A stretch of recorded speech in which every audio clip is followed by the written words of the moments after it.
My name is Riddhi. We're from Medicine VR, and I take care of business strategy at Medicine VR. I have my teammate Murli with me.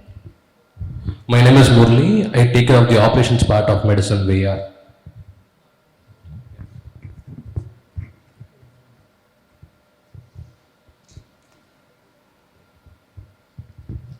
Hi. So, by raise of hand, I want to know how many of you have you used VR before? It could be entertainment for any playing games, anything. You are VR before, virtual reality before. I see a lot many. Okay. So we are here to transform the medical education using virtual reality. So let's see what we do. So we make immersive training, immersive VR training accessible to all healthcare users, and we have AI integrated with it. So we help medical students and nursing students, healthcare professionals use virtual reality to help them train on their basic essential skills. So 2018 is when we started the company, and we started as a research company in the field of medical simulation. With time, we partnered with IIT Madras Research Park, Johnson & Johnson's Innovation Lab in Boston, Hartford Healthcare, it's SESI, and we also patented our technology. Currently, we're leading the market with about 3,000 users. 3,000 users in India as well as in the US. Okay, so as Riddhi told, we are a medtech company. So what we do is we train students, right? So according to the World Health Organization study that was recently published, the main problem being there is a 70% of untrained primary healthcare workers around the globe. Also, after the pandemic, we have been the retention rate of nurses and doctors has been predominantly low. So we are expecting around 10 million, first responders or healthcare professionals by 2030. Why we do this again? Just to improve the training standards that are currently practiced across the globe. It's a pretty huge number. The annual cost of error, the cost that's incurred due to medical errors is close to 2.3 billion, which is a huge amount, which can be hugely cut when using the right tools to train at a very starting level itself. MSVR solution, we are again, so our tech is predominantly based out of VR simulation. We have incorporated certain AI elements also into it. Just like, so there are three primary products with us. One will be skill training, the other would be virtual patients, the other one will be collaborative training. Skill training, as you see, the National Medical Council of India has mandated every UG doctor who completes his or course should be trained at least, the basic 60 skills, be it IV cannulation or catheterization or nasogastric tube insertion and everything. These are the basic skills that every doctor has to know once they finish the MBBS. So we take care of it. We train them using virtual reality, using haptic systems as well. So whenever they insert a cannula inside a patient's hand, they'll have an haptic feedback to it, which is actually not a lot of people in the world do it, with the haptics and everything. So the next part would be the virtual patients, where our AI part plays a huge role. So there will be a virtual patient. Let's say the patient has a liver cell failure or a cirrhosis condition. You will be able to interact with the patient. You will be able to get the virtual patient's response, and along the way you will be able to diagnose. So at the last, you will have your own dashboard with whatever questions you asked, the history of the patient and everything, where you will be able to. And you will also be able to perform all the skills, such as for example, for a liver cell failure, you will do fluid thrills. There are a lot of medical tests that you would do actually to get to a diagnosis like that, right? So this is just a verdict that has been published by Harvard and Forbes. So the Harvard Business Review says 230% improvement over traditional training methods. Traditional training methods being cadavers and mannequins. The primary reason for the cadavers didn't work is the shortage of cadavers, people not really donating it. And for mannequins, in order to get a high fidelity mannequin, a college or an administration has to spend at least 1.5 CR for one high fidelity mannequin, right? Our technology cut the cost by a huge margin. The next one is training time is faster. It's faster as well as bulk training is possible. With one mannequin at a time, one person will be able to practice. But with VR, multiple training is possible. 70% cost reduction, which we have already touched base on. And this was a very interesting thing from Forbes. It said, with VR, you will be able to simulate an exact hospital room, whereas in mannequin, you cannot really expect the whole room to go around it. Since VR is an immersive experience, it will help you to understand how a hospital room works. What are the procedures you have to go about it. Let it be from washing your hands or how to wear a glove, scrubbing, gowning, everything about it. Yes. So this is just how our lab looks. This is installed in Pondicherry Institute of Medical Sciences, PIMS at Pondicherry. So this is our very own patented kiosk. It is completely automated. Every student will have a dashboard to them. As soon as once they come in, they log in their credentials based on their height. The headset automatically drops down. Once they wear in whatever procedure they want to choose, they'll be able to go in and proceed and practice a skill that they want to do. Video? Yeah, we just have a small video to showcase. I will get back to us when we have time, sir. This one, yeah. Play this.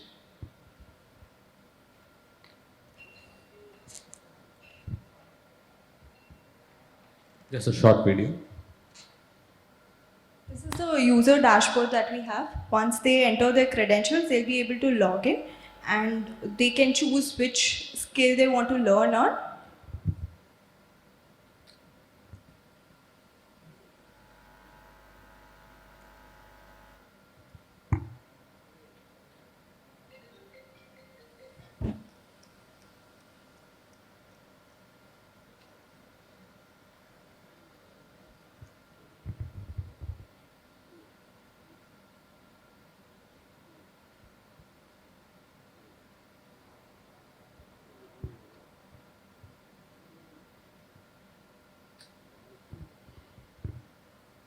This is analytics engine. So we all have two modes. One will be for any skill that they touch, there will be a guided mode, there will be an evaluation mode. In the guided mode, there will be prompts that will teach you basically what to do for the procedure.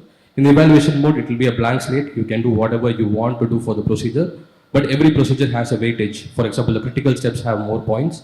The less critical steps, the weightage actually reduces. So based on whatever mistakes they make, they'll be validated at last.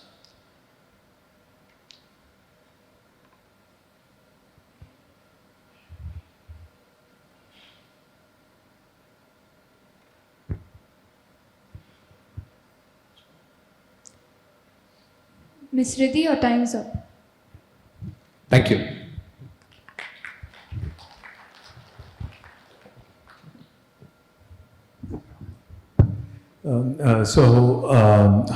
How many places or how many institutes have already implemented it, and what are you looking at over the next 12, 24 So months? we currently have 300,000 users, 3,000 users so far, sir.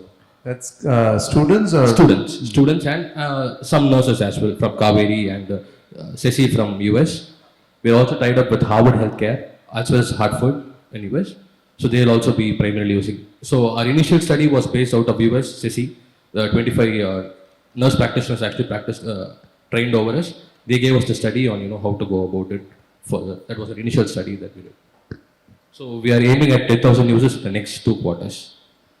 And is it, what about the institutes? Is that going to increase, or is it through the same institutes you're planning to do? No, sir, it will increase. So currently we are with 4 institutes, Karpagavanayaka, Pondicherry Institute of Medical Sciences, St. Peter's and Apollo Hyderabad. So the next we are in talks with several other institutions also. They're on board.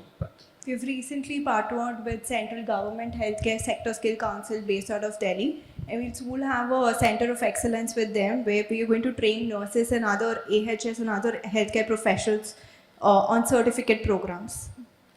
Also, we have we have tied up with Jeeva Raksha Foundation from Karnataka also. So we are also planning a mobile unit which will be traveling to the Western Ghat, all the rural parts, and as Sir was mentioning, the cause of death, might actually be helping the first responders and training them would actually increase. It will go a long way, be it snake bite victims or basic ACLS and BLS training. This is also we are planning. It's supposed to start in the next 3 months. So it will be a mobile unit that will be doing. Is it a B2B kind of a model or a B2C? Yes, sir. It's B2B. So we directly set up our stations at medical institutions where the students can come and take up the training. So the institution usually charges the students. We deal with. What stops you from directly giving them access to B2C? They have their own. Sorry, sir. I mean, is there any restriction in going B2C? Yes, sir. So the headset in itself costs too much. So we cannot directly target medical students here. And the technology, I mean, also to get equipped with VR and all of that take time for the students. That's why we have a seamless experience when we set up at a center, like at a. I understood. What is the subscription cost on the, or the It would cost around 15,000 per student, sir. 1.5 annually? annually. They'll be exposed to 10 skill training modules and 5 virtual patient modules over the period of time. It will be a turnkey solution. We don't ask the institute to invest on it initially or get the hardware and everything. We take care of the investment cost.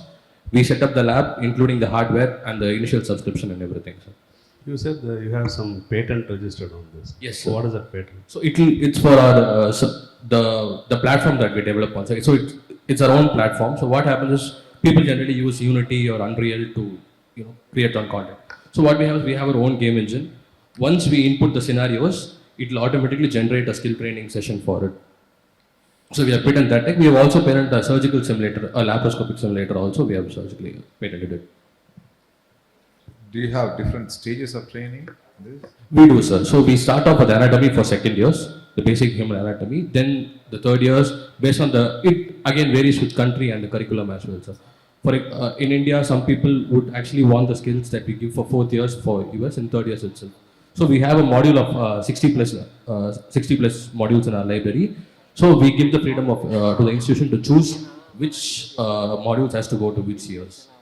Do you have like a teaching module and the learning module? Yes, we do have, sir. So the first one would be the guided mode, where there will be prompts throughout the experience. It will tell you, there will be learning points also. For example, you're administering a drug, why are you administering the drug? You are inserting a cannula, why are you inserting it in the 30 or 45-degree angle? So it will be completely guided throughout the procedure. Once they are exposed to it, they'll have 2 or 3 tries in the guided mode. So then the college will have access to an evaluation mode where they'll be able to test how much they have learned also. So I think we didn't show you the dashboard, we just skipped over it. So our dashboard will have the entire database of what they have done, how they have improved over the last 5 tries, where they have improved all. Let's say one student is continuously missing it to a step, maybe washing hands or wearing the gloves properly or not scrubbing properly. So all these the institution will be able to get on it and actually train them. So everything will be there. There is also a leaderboard, a fun leaderboard going with this. So the students, the entire medicine VR family will be able to see who is performing. It stimulates a very healthy competition between them also to learn better.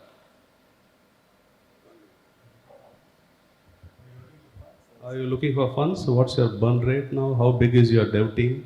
Our team is currently at it's a 50-member team. So yeah, it's a 50-member team. Okay, what's your burn rate, if I may ask you that? Burn so far we Monthly. haven't had. Okay. Where is your promoter here? Sorry? Where is why your promoter has not come and presented? So they're not in country actually. Both of them? Yeah, all 3 of them. They've gone for some investment meeting. Nice. You raised the money maybe 6 months back, right? $1 million, right? Yes, a year back, sir. So Kaveri Hospitals is one of our founders, investors, and apart from that, we have 2 more investors on board, sir.